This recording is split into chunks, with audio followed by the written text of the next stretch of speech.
Hello everyone. তো দিনটা ছিল ফ্রাইডে। আমি আর আমার দুটো বান্ধবী মিলে গেছিলাম পুজোর কেনাকাটি করতে। পুজো তো চলেই এলো, প্রায় সেপ্টেম্বর মাস পড়ে গিয়েছে, আর বেশি দিন নেই। তো শপিং এখন থেকে শুরু না করলে শেষের দিকে গিয়ে অনেকটাই সমস্যা হয়, এটা বাদ পড়ে যায় ওটা বাদ পড়ে যায়। তো আমরা মোটামুটি শপিং স্টার্ট করে দিয়েছি। আর এই দোকানটা হচ্ছে বিধার মার্কেটে, বাটাগুলির পাশে। তোমরা যারা যারা এখানে এসেছো তারা জানো এখানকার চুড়িদার কালেকশন ভীষণ ভালো। তোমরা যারা যাওনি এখনও গিয়ে দেখে আসতে পারো।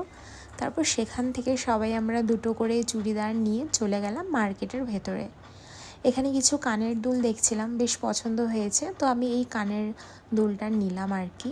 তারপর মার্কেটে না প্রসাদ দিচ্ছিল, পুজো হয়েছিল সেজন্য। তো সেখান থেকে অল্প প্রসাদ খেয়ে চলে গেলাম ঘড়ির দোকানে।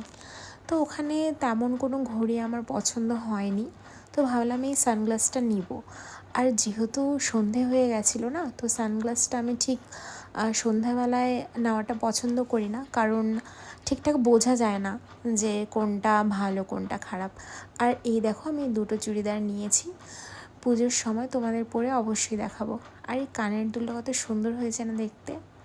আর এই চুড়িটা নিয়েছিলাম আমি শাড়ির সাথে পরার জন্য। এই হলো আমাদের শপিং। তো দেখা হচ্ছে নেক্সট